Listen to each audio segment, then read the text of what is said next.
어린이 여러분 함께 인사하고 시작해요. 안녕하세요. 나 주의 믿음 갖고 함께 찬양해요.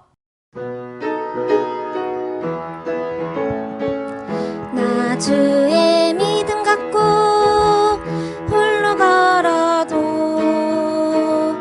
나 주의 믿음 갖고 노래 부르네. 폭풍 구름 몰아치고 하늘 덮어도 나 주의 믿음 갖고 실망치 않네. 주는 내 친구, 진실한 친구, 세상 끝까지 주지하리. 큰 구름 몰아치고 하늘 덮어도 나 주의 믿음 갖고 실망치 않네. 이번에는 함께 찬양하며 율동해요. 율동 준비, 찬양! 나 주의 믿음 갖고 홀로 걸어도 나 주의 믿음 갖고 노래 부르네.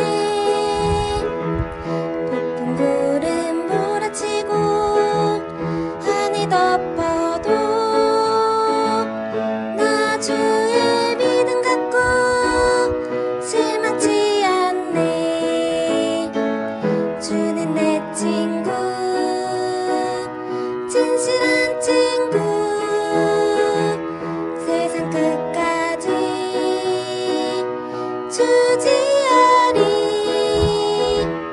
큰 구름 몰아치고 하늘 덮어도 나 주의 믿음 갖고 실망치 않네.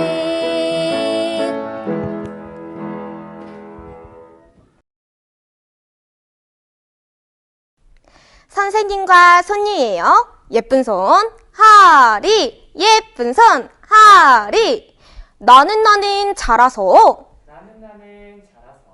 무엇이 될까요? 슝 하늘을 나는 비행기 조종사가 되어 있을까? 아름다운 연주를 하는 피아니스트가 되어 있을까? 하나님을 믿으세요. 복음을 전하는 선교사가 되어 있을까? 요셉은 하나님이 주신 꿈을 위해 어렵고 힘들어도 하나님을 의지했어요.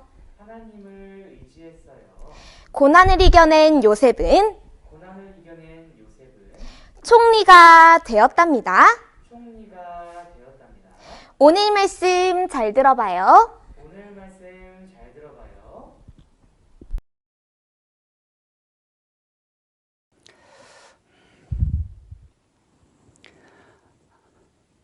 어린이 여러분 안녕하세요.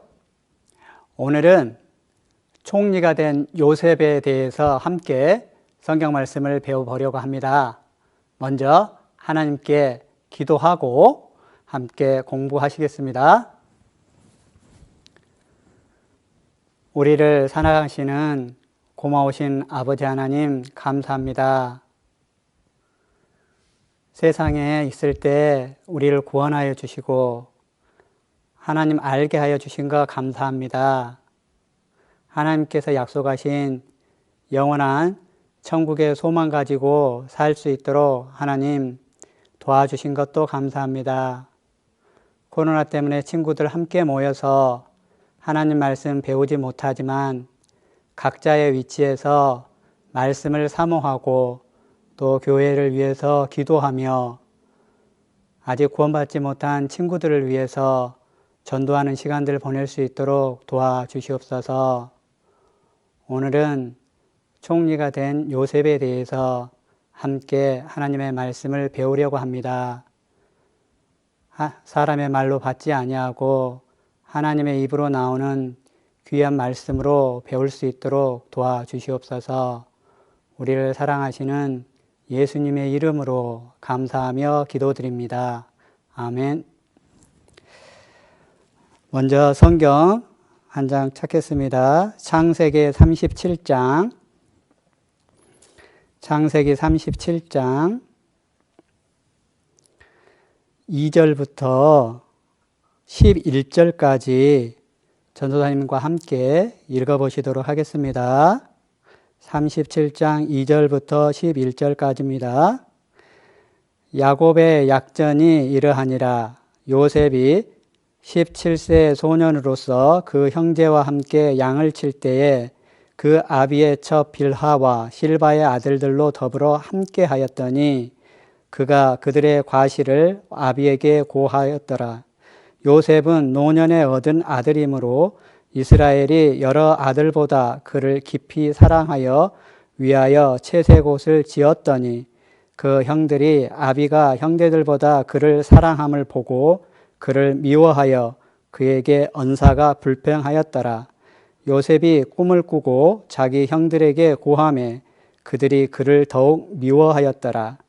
요셉이 그들에게 이르되 청컨대 나의 꾼 꿈을 들으시오. 우리가 밭에서 곡식을 묵더니 내 단은 일어서고 당신들의 단은 내 단을 둘러서서 절하더이다. 그 형들이 그에게 이르되 네가 참으로 우리의 왕이 되겠느냐?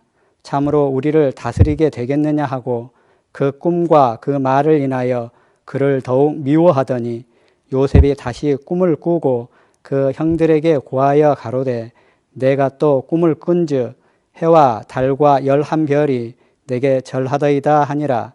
그가 그 꿈으로 부형에게 고하매 아비가 그를 꾸짖고 그에게 이르되 너희 꾼 꿈이 무엇이냐? 나와 내 모와 내 형제들이 참으로 가서 땅에 엎드려 내게 절하겠느냐? 그 형들은 시기하되 그 아비는 그 말을 마음에 두었더라. 오늘은 총리가 된 요셉에 대해서 함께 하나님 말씀 배워보시도록 하겠습니다. 오늘 우리가 함께 배워야 할 내용에 대해서 간략하게 전도사님이 이렇게 정리를 해봤습니다. 첫 번째, 하나님 앞에 올바른 마음을 가진 사람에게 꿈을 주시는 하나님을 안다.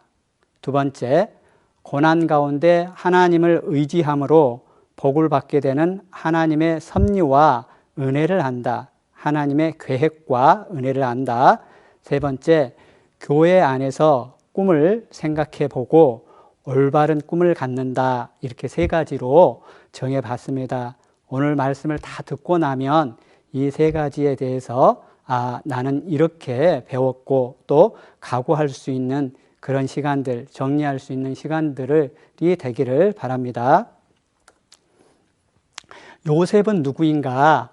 요셉의 그 말의 뜻은 그는 더하실 것이란 뜻을 가지고 있습니다. 여기에 히브리 민족의 계보 이렇게 되어 있는데 보시면 여기에 아브라함이라고 되어 있고 아브라함이 되어 있고 그의 아들들 야곱에게서 난 사람이 야곱의 아내가 레아, 빌하, 실바, 라헬 4명의 아내를 두었는데 오늘 요셉은 누구냐 그러면 이 라헬의 두 아들 중에 한 명입니다. 요셉은 야곱의 12명의 아들 중에서 11번째 아들입니다. 오른쪽에 보시면 이 표는 뭐냐 그러면 여기 우리 보는 아브라함이 있고 이삭이 있고 야곱이 있습니다. 요셉의 아버지는 야곱이죠. 제가 이렇게 빨간색으로 색깔을 칠해 놓은 것이 있습니다. 성경에는 요셉이 말씀을 어떻게 가까이 했고 하는 내용들은 나와 있지 않는데 전도사님이 빨간색으로 칠해 놓은 걸 보면 이 기간에는 아버지인 야곱과 할아버지였던 이삭과 함께 보내는 시간들이거든요. 요셉은 나중에 배우겠지만 17살에 애굽으로 잡혀가게 되는데, 팔려가게 되는데, 그 이전까지 17년 동안 그 아버지와 그 할아버지였던 이삭, 우리가 잘 알고 있는 모리아산에서 번제로 드려질 뻔했었던 이삭과 함께 그 시간들을 배웠습니다. 성경에는 자세히 나와 있지 않지만 이 같은 시간 안에서 우리는 야곱과 이삭으로부터 요셉은 충분하게 하나님의 말씀에 대해서 공부하고 하나님이 어떤 분이라는 것을 그곳 가운데 잘 신앙교육을 받았을 거라는 미루어 짐작해 볼 수 있습니다. 나중에는 그가 애굽에서 30세에 총리가 되었었을 때 그의 아버지와 함께인 시간이 보면은 26년을 그의 아버지인 야곱과 함께 지냈었습니다. 선생님이 이렇게 이스라엘의 이 족보와 기간들을 보여주는 것은 성경을 여러 가지 관점으로 좀 더 풍성하게 배우고자 해서 우리 친구들에게 보여줬습니다. 자, 요셉의 생애를 한번 살펴보겠습니다. 요셉의 생애는 밧단 아람이라는 메소포타미아라는 지역에서 태어났습니다. 그곳은 이스라엘, 가나안 땅이 아니에요. 거기서 태어나서 이 불행하게도 어머니인 라헬은 이 요셉이 6살에 라헬이 죽게 됩니다. 그리고 성장을 해서 이제 17세에 그의 형들, 뒤에서 다시 배울 건데 17세에 그의 형들이 있는 세겜과 도단으로 형들을 만나러 가서 거기서 미디안의 상인들에게 팔려가게 됩니다. 17살에 팔려가게 되고 30살에 애굽의 총리가 되는데 17세에서 30세까지면 13년이잖아요.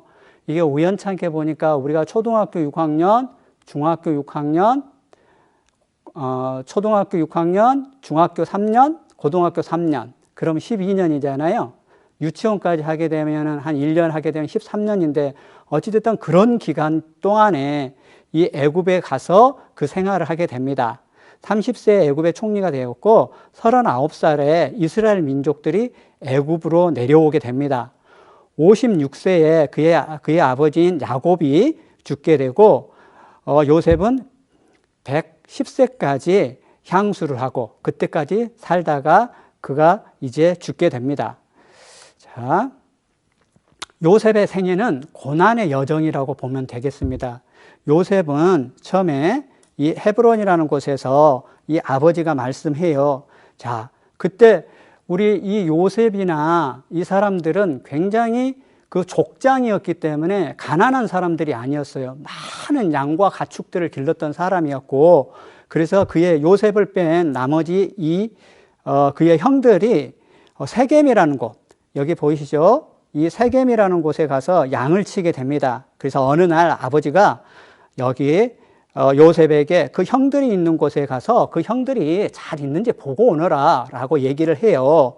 그런데 지금 이 헤브론이라는 지역에 요셉은 살고 있었어요. 그런데 이 헤브론에서 이 세겜까지가 거리가 얼마나 되냐 그러면 약 100km 정도 된다고 해요.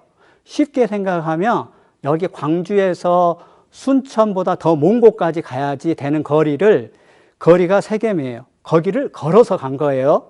그래서 이 세겜에 갔더니 그 형들이 없어요. 그래서 그 주변에 있는 사람들에게 물어봤더니 그 주변에 있는 사람들이 너희 형들이 이 도단이라는 곳에 갔단다라고 얘기를 해요. 그래서 이 요셉이 이 세겜에서 도단까지 다시 올라가게 됩니다. 도단까지 올라가는데 이 거리가 한 50km 정도 된다고 해요. 그러면 그가 살고 있었던 헤브론에서 이 도단까지의 거리는 약 150km 정도 되는 거잖아요. 지금처럼 자동차가 있었던 것도 아니었고 순전히 걸어갔을 거예요. 그 길을 150km나 되는 거리를 걸어간 거예요. 하루에 한 4km 정도 걷는다 그래요. 우리 친구들은 아마 작아서 4km 정도는 못 걸을 수도 있지만 4km 정도로 계산하게 되면 열흘 이상을 걸어가야지 갈 수 있는 거리에 갔다 온 거예요.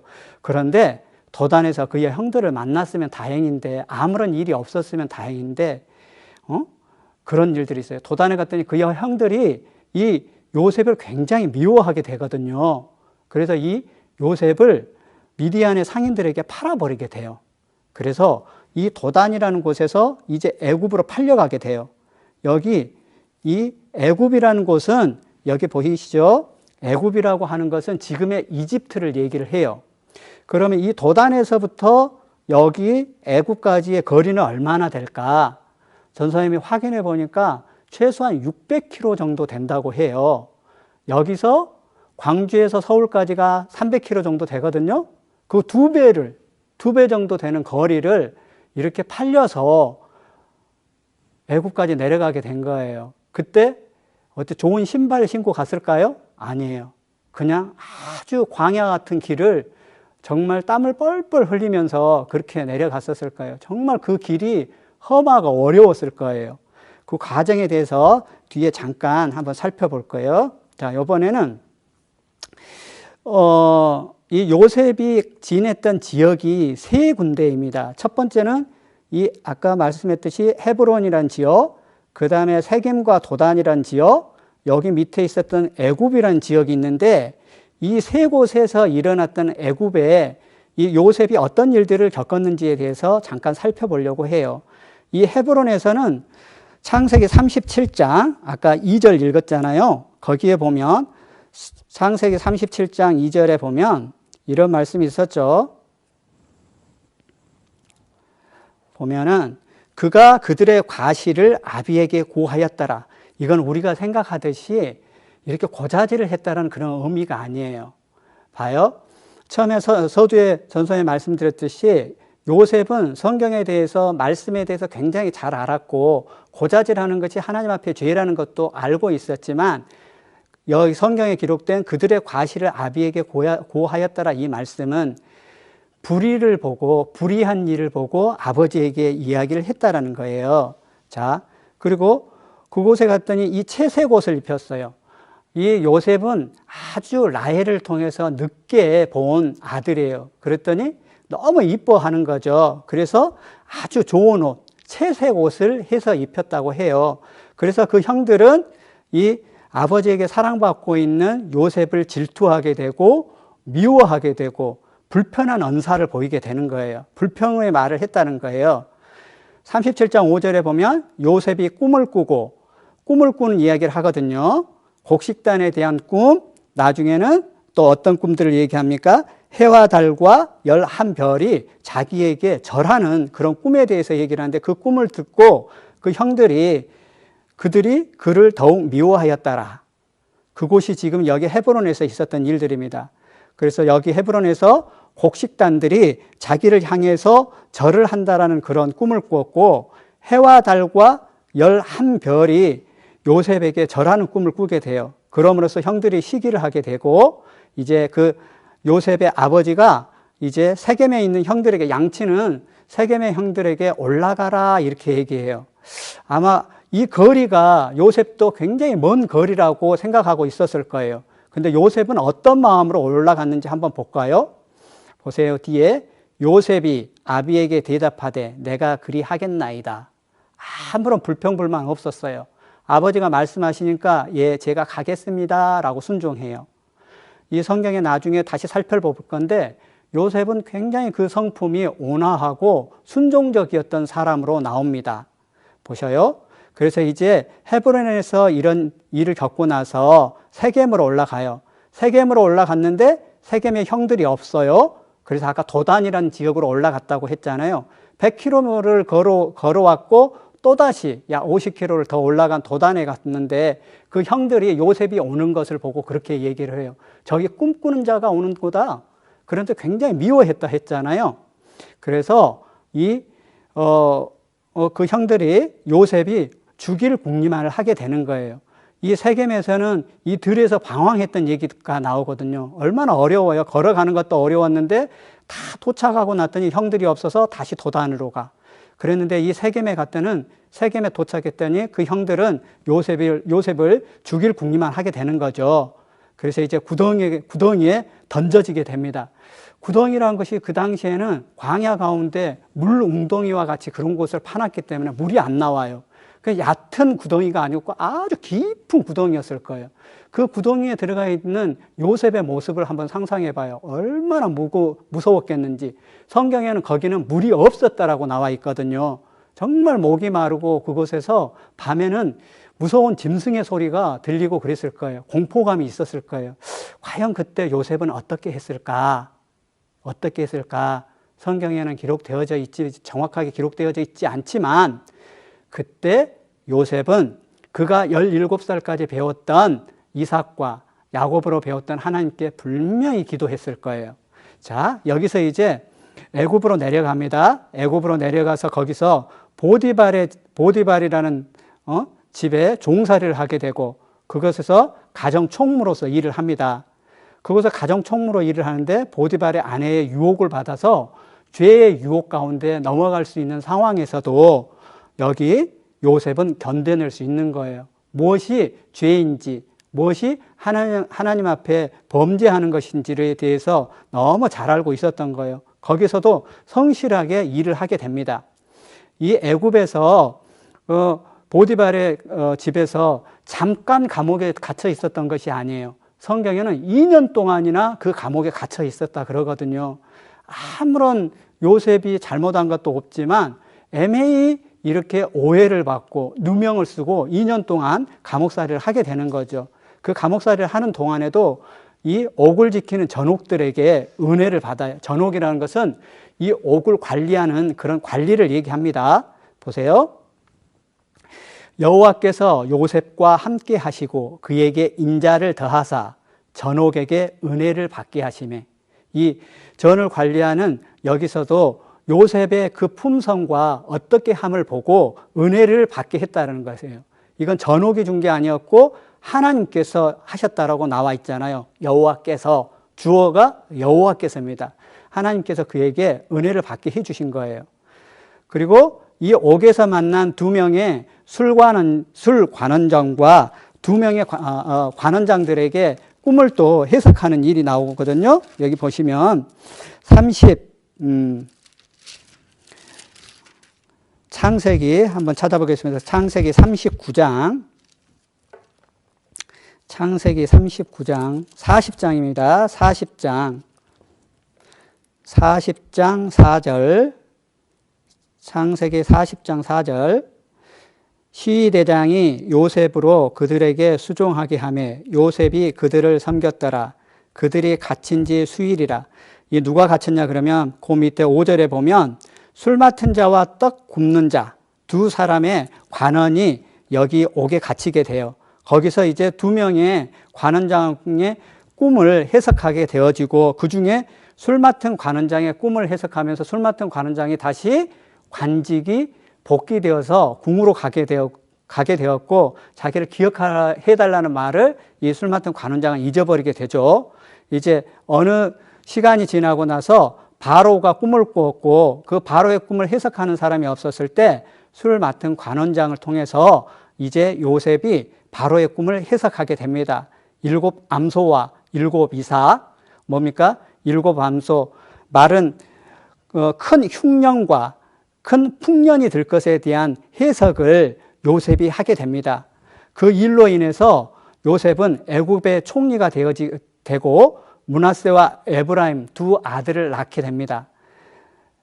나중에 이제 애굽에서 가나안으로 올라오게 되는데 그는 거기서 애굽에서 살다가 100세에 그가 죽습니다. 그리고 나중에 직접 요셉은 가나안 땅까지 올라오지 못하지만 창세기 끝나는 50장 2절에 보면 이렇게 부탁을 해요. 창세기 50장 20절과 히브리서 11장 2절에 보면 자기의 해고를 위하여 명함에 자기는 그곳에서 죽었지만 자기 죽은 해골은 이 가나안 땅에 묻히도록 해달라는 것을 자식들에게 유언을 하고 죽게 됩니다. 자, 오늘 잠깐 이런 내용들을 봤는데요. 이 요셉은 정말 어떤 믿음의 시련, 고난을 통해서 승리했던 그런 모형이고 그래서 히브리서 믿음장인 11장에 기록되었던 사람입니다. 요셉의 모습을 보면 이런 모습들이에요. 요셉은 고난 가운데 있었지만 하나님께서 보여주신 그 꿈을 통해서 소망 가운데 있었던 거예요. 17살까지 잘 배웠던 하나님의 말씀 안에서 믿음이 반석 위에 서 있었던 거죠. 그래서 그 고난 가운데도 이길 수 있었고 구덩이 가운데서도 참을 수 있었고 옥에 애매히 갇혔지만 거기에서도 하나님을 불평하지 않고 하나님의 계획하신 일들이 이루어지기를 원하고 있었다는 거죠. 시련을 받았었고 그 가운데서 하나님과 늘 동행하였고 어떠한 곳에 있든지 성실한 마음으로 일을 했잖아요. 그리고 그 형들에 대한 원망의 말이 한 번도 안 나오거든요. 정말 사랑했던 사람이고 긍휼이 풍성했던 사람. 그래서 하나님은 나중에 이 요셉을 축복하게 되어지고 그래서 그가 종된 신분이었지만 회복이 되어지잖아요. 총리의 자리까지 올라가게 되잖아요. 그 영광까지 함께 하게 됩니다. 이 요셉의 모습은 우리를 구원해 주신 예수님의 모형이에요. 예수님이 또 이런 모습을 보였잖아요. 나중에 오늘 요셉을 배우고 말씀 끝부분에 예수님은 어떤 분이셨는지 한번 살펴볼 건데 이 요셉의 품성들, 성품들을 머리에 놓고 다음 말씀을 들으면 이해가 훨씬 빠를 것 같습니다. 자, 보세요. 요셉은 정말 고난 가운데 있었잖아요. 이 웅덩이 속에 들어가 있었을 때 아무것도 먹을 수 없는 그곳에서 음침한 그 구덩이 사이에서 정말 요셉은 무서웠을 거예요. 오로지 의뢰할 수 있는 것은 우리 하나님밖에 없었을 거예요. 무릎 꿇고 정말 기도했을 거예요. 마치 다니엘이 하나님 앞에 3번 시간을 정해서 기도했던 것처럼 이렇게 요셉도 하나님 앞에 정말 그렇게 기도했을 겁니다. 이제 포로로 잡혀가게 되고 이 누구예요, 이 사람? 보디발의 아내로부터 그 모함을 받고 옥에 갇히게 되어지고 정말 그러면서 생각을 했을 거예요. 내가 무엇 때문에 이럴까? 왜 이런 일이 나에게 일어날까? 요셉도 생각했을 거예요. 그렇지만 이 성경에 나와 있는 37장부터 기록되어져 있는 성경 어디에도 요셉은 하나님을 원망했다는 내용이 아무 군데도 나오지 않아요.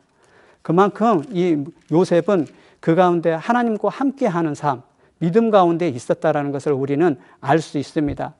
헤브론에서 세겜까지 가는 거리가 100km, 세겜에서 도단까지 50km, 도단에서 애굽까지 450km, 600km가 되는 그 거리를 걸어가면서 그 시간 동안 정말 우리 같았으면 원망했을 거예요. 다리도 너무 아팠을 거예요. 걸어갈 수도 없을 만큼 발바닥에 피가 나기도 하고 생채기가 나기도 했었지만 한 번도 요셉은 하나님을 원망했거나 그 아버지를 원망했거나 형들을 원망했다는 내용이 나오지 않거든요. 보세요. 고난 주신 것이 내게 유익이라. 아마 그 고난에 대해서 요셉은 깊이 묵상했을 겁니다. 베드로전서 2장 19절에 보세요. 우리도 그렇습니다. 애매히 고난을 받아도 하나님을 생각함으로 슬픔을 참으면 이는 아름다우나. 요셉은 분명히 그랬을 겁니다. 그가 받는 고난들이 이해할 수 없는 고난 가운데 있었을지라도 그 하나님과 함께함으로 그 슬픔을 참아냈던 거죠. 그래서 이 요셉의 얘기가 성경에 36장, 37장부터 50장까지 쭉 기록이 되어지고 있잖아요. 네가 장차 받을 고난을 두려워 말라 이러면서 이 고난받는 것이 내게 생명의 면류관을 내게 주리라. 이 고난받는 것이 하나님의 영광을 위해서 고난받거든요. 영광 가운데서 그 고난을 이겨낸 사람이 하나님께 어떻게 하시는지 하나님을 통해서 하나님 되심을 보여주는 방법이 고난이잖아요. 고난과 행복이 함께 오는 거잖아요. 보세요.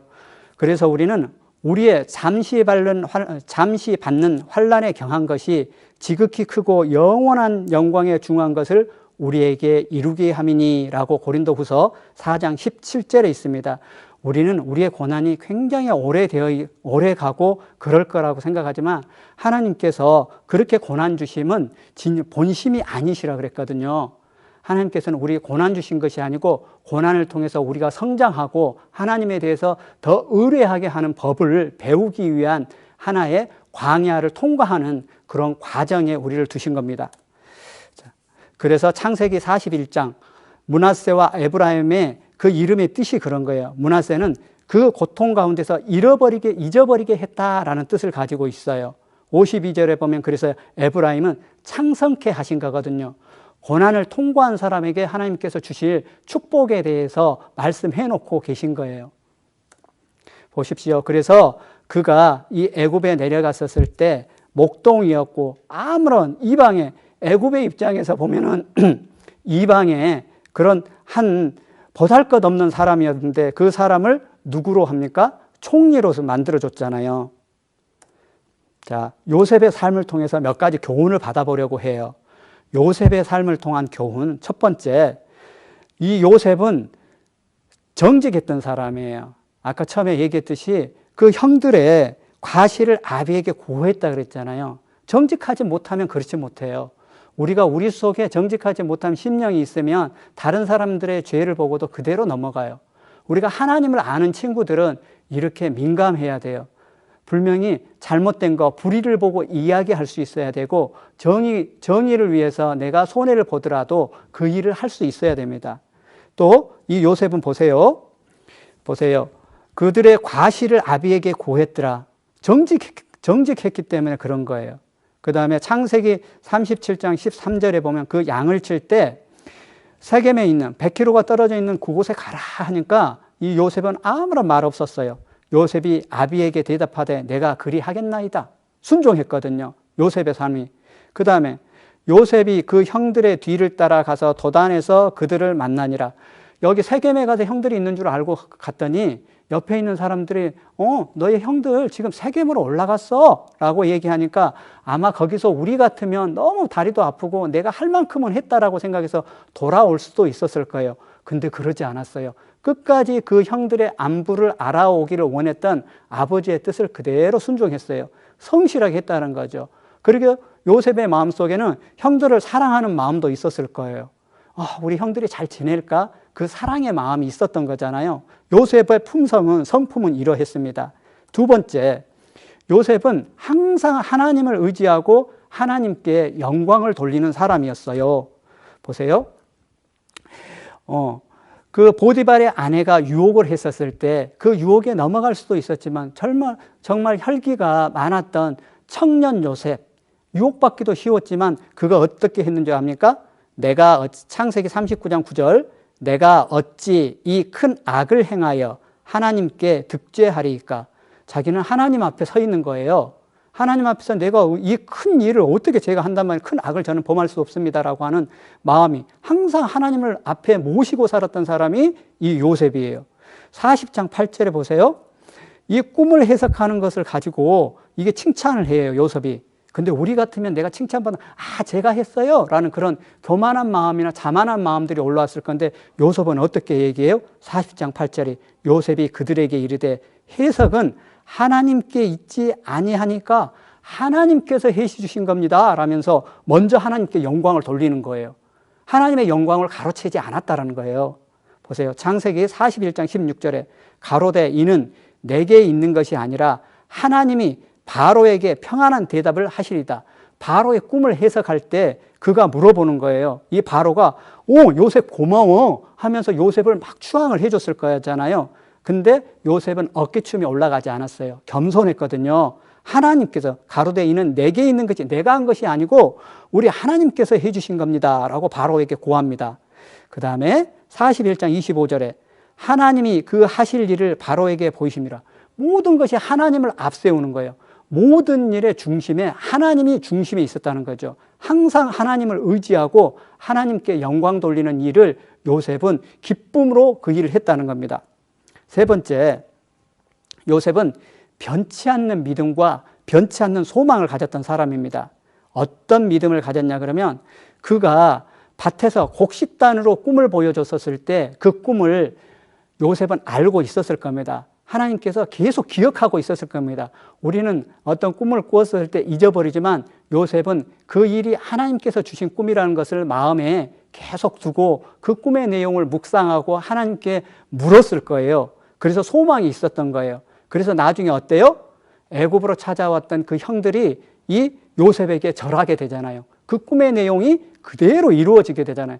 해와 달과 11별이 절한다라고 이 꿈에 보여줬듯이 애굽에 있는 요셉을 찾아왔던 기근으로 찾아왔던 그 형들이 요셉에게 절하는 그것들이 그대로 이루어지잖아요. 그것이 변치 않는 믿음들이 있었고 또 소망이 있었습니다. 어떤 소망입니까? 요셉은 그가 100세에 죽었다 그랬잖아요. 애굽에서 죽었어요. 그는 가나안 땅에 가지는 못했어요. 가나안 땅은 뭡니까? 하나님께서 약속하신 젖과 꿀이 흐르는 땅이잖아요. 하나님의 약속의 땅이잖아요. 그것을 계속 소망했던 거예요. 그 가나안 땅은 우리에게 보여주시는 천국의 모형이잖아요. 그래서 이 요셉은 자기 뼈라도 그 해골이라도 그곳에 가서 묻히기를 소망했고 그 자식들에게 얘기해요. 세겜에 그래서 여호수아 24장에 보면 세겜에 장사했다 되어 있거든요. 그것을 얼마만큼 소망했으면 내가 죽고 나서라도 내 뼈라도 그것에 묻히기를 원한다. 그런 마음을 가졌던 사람이에요. 네 번째, 요셉은 이런 사람. 요셉은 굉장히 선한 영향력을 끼치고 있었어요. 봐요. 그래서 이렇게 합니다. 이 요셉은 그 바로 왕이 요셉에게 그렇게 얘기해요. 하나님이 이 모든 것을 내게 보이셨으니 이 바로 왕 입에서 하나님의 이름이 나온 거예요. 하나님이 이 모든 것을 내게 보이셨다. 요셉한테 보였다라고 이방의 왕이 이 하나님을 인정을 하는 거예요. 얼마만큼 요셉이 했었으면 하나님 앞에서 이 요셉이 바른 삶을 살고 정말 그리스도인의 삶을 살았으며 그 이방의 왕, 애굽 왕의 입에서도 그런 말이 나왔을까요? 이 요셉은 요셉의 이름을 이렇게 바꿨어요. 사브납 바네아라고 바꿨는데 이 말의 뜻은 신이 말씀하시고 또한 신은 살아있다. 이 이방의 애굽의 왕이 하나님을 인정한 거잖아요. 그 하나님은 살아있구나 라고 얘기하는 거예요. 그 이름 가운데. 또 창세기 41장 55절에 보세요. 요셉에게 가서 그가 너희에게 이르는 대로 하라 하니라. 기근이 들었거든요. 그러니까 바로 왕이 어떻게 할 것을 요셉한테 가서 다 물어봐라 라고 하는 거예요. 절대적인 신임을 얻고 있었다는 거예요. 신뢰를 하고 있었다는 거예요. 정말 하나님을 아는 사람들은 이런 신뢰를 세상 가운데 살아갈 때도 얻고 살아야 돼요. 우리 친구들도 학교에서도 어떤 일을 선생님이 시키잖아요. 정말 나를 믿고 시킬 수 있고 또는 옆에 있는 친구가 나를 믿을 수 있을 만큼 그렇게 해야 돼요. 오늘 요셉을 통해서 나는 어떻게 살아가야 될 것인지 교훈을 좀 받았으면 좋겠어요. 창세기 41장 5절에 보면 모든 창고를 열고 각국 백성도 양식을 사려고 애굽을 제외한 애굽을 포함해서 모든 지역에 기근이 들거든요. 그곳으로 이제 애굽으로 막 양식을 사려고 와요.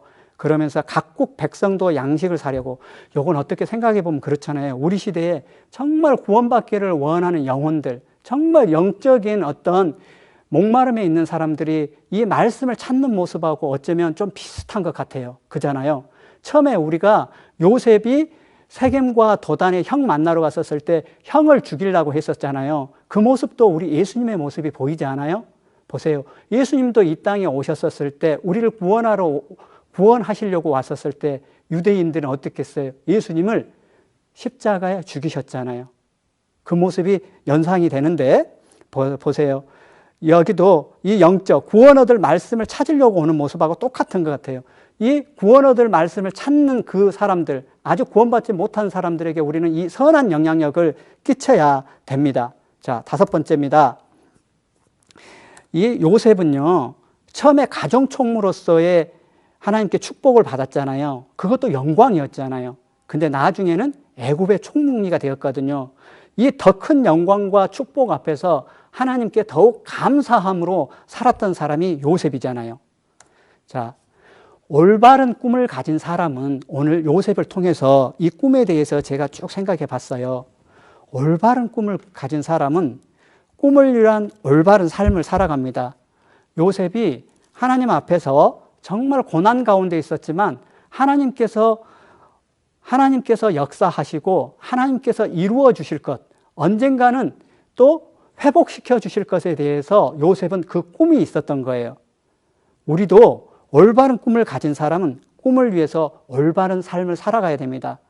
우리 구원받은 친구들도 올바른 꿈을 가진 사람이잖아요. 천국의 소망을 가지고 그 꿈으로 살아가는 친구들이잖아요. 그러면 우리는 올바른 삶을 살아가야 됩니다.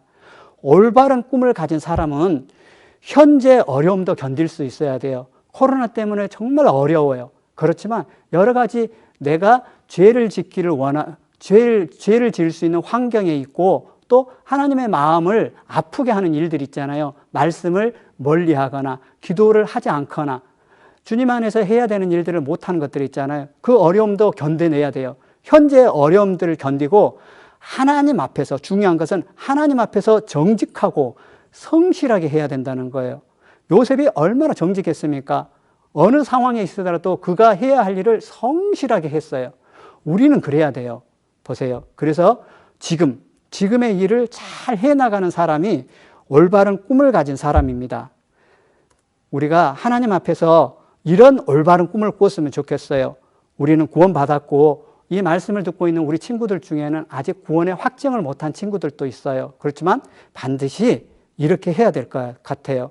우리는 믿음, 소망, 사랑, 견고한 믿음을 받았잖아요. 천국 갈 믿음을. 그리고 변치 않는 소망을 가졌습니다. 한없는 사랑으로 살아가고 있습니다. 그런 사람들은 어떤 꿈을 꾸어야 할까요? 우리는 그리스도의 향기가 돼야 되고 그리스도의 편지가 돼야 됩니다. 그래서 우리는 이렇게 살기를 원합니다. 우리는 정말 이런 꿈을 꿔야 돼요. 구원받기를 갈망하는 그런 한 사람이 되어야 되겠다라고 그런 꿈을 꿔야 됩니다. 우리 친구들 중에 아직 구원이 불확실하거나 내가 구원받았을까 하는 친구들은 이런 꿈을 꿔야 돼요. 빨리 내가 구원을 확증해야 되겠다. 그렇게 갈망해야 돼요. 구원 받아도 좋고 안 받아도 좋고 그건 희망이에요. 갈망은 뭐냐 그러면요. 내가 죽지 않으면 안 될 만큼 그렇게 간절한 마음으로 구해야 돼요. 내가 간절한 마음으로 하나님 앞에 구원받기를 원했을 때 하나님께서 구원해 주시는 겁니다. 구원이라는 것은 우리가 새 생명을 얻는 거잖아요. 영혼의 구원을 받는 거잖아요. 꼭 그런 꿈을 꾸시고 그렇게 해야 합니다. 또 한 개는 말씀대로 사는 한 사람이 되어야 되겠다라고 꿈을 꿔야 됩니다. 이 말씀은 우리 신앙생활의 원동력이잖아요. 이 말씀을 통해서 우리가 구원을 받았잖아요. 세 번째는 기도하는 한 사람이 되어야 되겠다라고 꿈을 꿔야 됩니다. 이 기도는 하나님과 대화의 통로잖아요. 하나님의 능력을 이 땅 가운데 내게 내려오는 거잖아요. 요한계시록 5장과 요한계시록 8장에 보면 이 기도는 성도의 기도들이다 했거든요. 하나님께서 들으신다는 거예요. 하나님 앞에 이 기도가 펼쳐진다는 거거든요. 기도는 그렇습니다. 그리고 나는 전도하는 한 사람이 되어야 되겠다라고 꿈을 꿔야 됩니다. 이 전도는 마땅히 우리에게 해야 할 일이고 이것은 하나님께서 주신 명령이에요. 그래서 소망에 관한 이유를 묻는 자에게 반드시 그 소망을 얘기할 수 있어야 됩니다. 그리고 사망으로 끌려가는 그들을, 불쌍한 영혼들을 전도해야 되겠다, 구해야 되겠다라고 하는 전도하는 한 사람이 되어야 되겠다라고 꿈을 꿔야 됩니다. 마지막으로 교회와 함께 수고하고 헌신하는 한 사람이 되어야 되겠다라고 마음에 결심해 보십시오. 그것은 사랑의 실천입니다. 주님의 사랑을 전하는 거잖아요. 이것은 요셉의 아버지가 이제 마지막으로 유언을 하는 거예요. 야곱이 마지막 유언. 근데 여기 볼래요? 전능자의 손을 힘입으면 하나님의 손을 힘입었다라고 하면서 여기 보세요. 그가 내게 복을 주시라. 요셉에게 축복하는 내용이거든요. 이 요셉에게만 축복하는 것이 아니고 우리 구원받은 우리 친구들에게 축복하는 내용과 똑같아요. 하늘의 복과 아래로 원천의 복과 젖먹이는 복과 태의 복과 이 축복들을 주시겠다라는 이 약속이거든요. 보세요. 우리는 하나님께서 넘치도록 부어주실 축복이 있는 거예요. 어떤 사람들에게 하나님과 함께하고 하나님께 모든 것을 의지하고 정말 변치 않는 믿음과 그 소중한 소망 가운데 있는 이들에게 주실 하나님의 약속의 말씀입니다. 보셔요. 우리는 이 요셉은 목동이었어요. 근데 그가 총리가 되었어요. 이건 어떤 겁니까? 가능성 제로였습니다. 가능성 제로. 총리가 된 것은 가능성 100%잖아요. 보셔요. 우리는 죄로 말미암아 지옥 갈 수밖에 없었던 우리들이었어요. 그런데 우리는 천국 가게 되었어요. 가능성 100%가 됐잖아요. 구원받은 사람은 지옥 갈 사람이 없잖아요. 보세요. 그건 뭐였습니까? 하나님의 은혜. 예수님의 은혜로 우리가 된 거예요. 자, 요셉은 예수님의 모형입니다. 요셉을 통해서 아까 우리가 알아봤죠? 보셔요. 예수님께서 이 땅 가운데 오셨어요. 우리의 이 세상 가운데 낮고 천한 땅에 오셔서 우리의 죄를 다 담당하시고 예수님께서 우리에게 천국을 약속하시고 가셨잖아요. 부활을 보여주시고 우리도 부활할 것에 대해서 말씀해 주고 가셨잖아요. 우리는 예수님께서 하신 이 일을 통해서 그분이 어떤 분이라는 것을 우리 마음속에 받아들인 사람들이잖아요. 예수님께서 그 일을 다 이루었다 했습니다. 전도사님이 처음에 그 이야기 했어요. 구원을 갈망하라 그랬습니다. 구원을 갈망하고, 구원받지 못한 친구들, 또 내가 구원받았지만 뭔가 풀리지 않는 것들이 있다 그러면 정말 예수님께서 우리를 위해서 죽으시고 우리의 죄를 담당해 주시고 또 예수님께서 대신 죽어주시고 부활했던 그 모든 것들 다 이루었다 하신 것들이 그 영원한 속죄를 내 마음 가운데 확실히 깨달을 수 있어야 합니다. 자, 그래서 요셉의 모습이 우리 예수님의 모습과 똑같잖아요. 이 예수님의 모습, 우리는 예수님 한 분으로 인해서 우리는 소망 가운데 살고 있잖아요. 소망을 가지고 살고 있고 살아가면서 여러 가지 어려움 가운데도 있었고, 그렇지만 이것은 예수님이 그대로 해주신 일이었잖아요. 예수님께서 소망이 되시고 예수님께서 우리 영광이 되어주시는 거잖아요. 우리도 영광스럽게 해주실 약속이 있잖아요. 제 위에 있는 것만 한번 같이 읽어보겠습니다. 믿음의 시련과 승리, 그리고 영광. 그렇습니다. 시련과 고난 후에 승리가 있고 영광이 있는 겁니다. 구원받은 친구들이 지금 학교 생활이든 일상 가운데 살아갈 때 어려움들이 많아요. 그것은 하나님께서 내게 주신 축복이라고 생각해야 돼요. 그 과정 가운데서 잘 이겨내며 정말 하나님을 앞세우고 하나님께 간절히 나아가는 우리 친구들에게는 분명히 하나님께서 승리하게 하시고 어떤 것? 영원한 천국의 영광을 우리에게 허락해 주실 겁니다.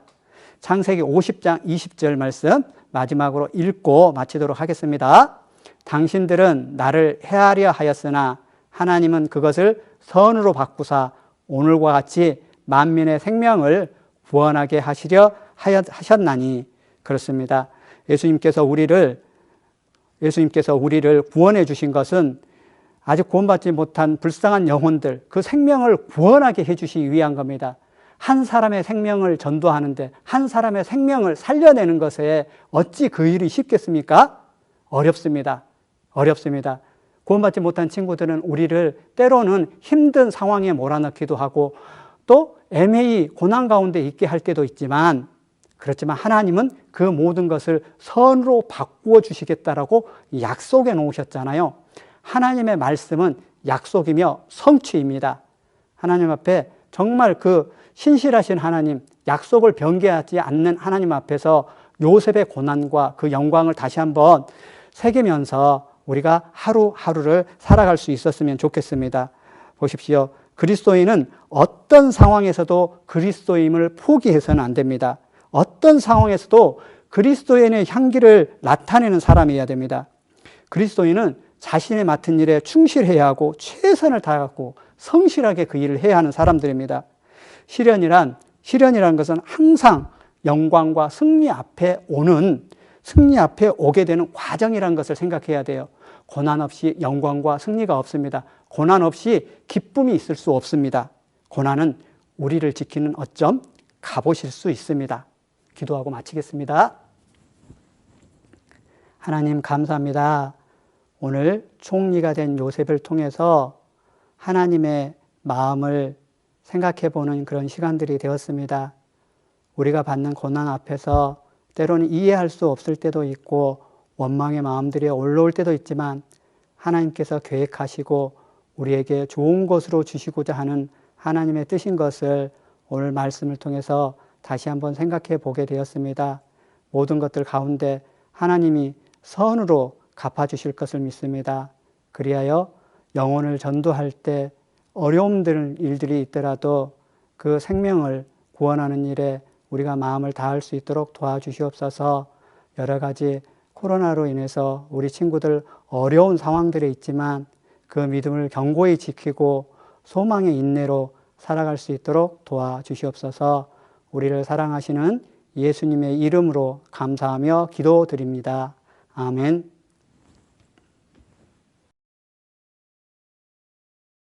함께 암송해요. 기도를 항상 힘쓰고 기도에 감사함으로 깨어 있으라. 골로새서 4장 2절 말씀. 지난주 암송을 한 친구들은 두 눈을 감고 큰 목소리로 함께해요. 기도를 항상 힘쓰고 기도에 감사함으로 깨어 있으라. 골로새서 4장 2절 말씀. 이번 주 암송할 말씀 함께 읽어봐요. 애매히 고난을 받아도 하나님을 생각함으로 슬픔을 참으면 이는 아름다우나. 베드로전서 2장 19절 말씀. 이번에는 파란색 글씨는 남학생 친구들이, 빨간색 글씨는 여학생 친구들이, 검은색 글씨는 모두 함께 읽어봐요. 애매히 고난을 받아도 하나님을 생각함으로 슬픔을 참으면 이는 아름다우나. 베드로전서 2장 19절 말씀. 마지막으로 두 눈을 감고 함께 암송해요. 애매히 고난을 받아도 하나님을 생각함으로 슬픔을 참으면 이는 아름다우나. 베드로전서 2장 19절 말씀. 이번 달 월암송 화면을 보고 함께 읽어봐요. 여호와 앞에 잠잠하고 참아 기다리라. 자기 길이 형통하며 악한 꾀를 이루는 자를 인하여 불평하여 말지어다. 분을 그치고 노를 버리라. 불평하여 말라. 행악에 치우칠 뿐이라. 대저 행악하는 자는 끊어질 것이나 여호와를 기대하는 자는 땅을 차지하리로다. 시편 37편 7절로 9절 말씀.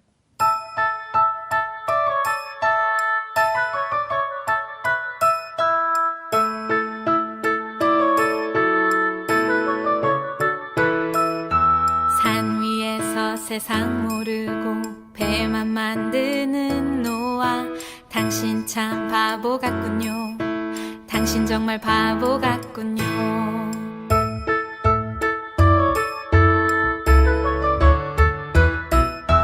왜 맑은 날 배를 만드나요? 왜 하필 높은 산 위에? 당신 참 바보 같군요. 당신 정말 바보 같군요.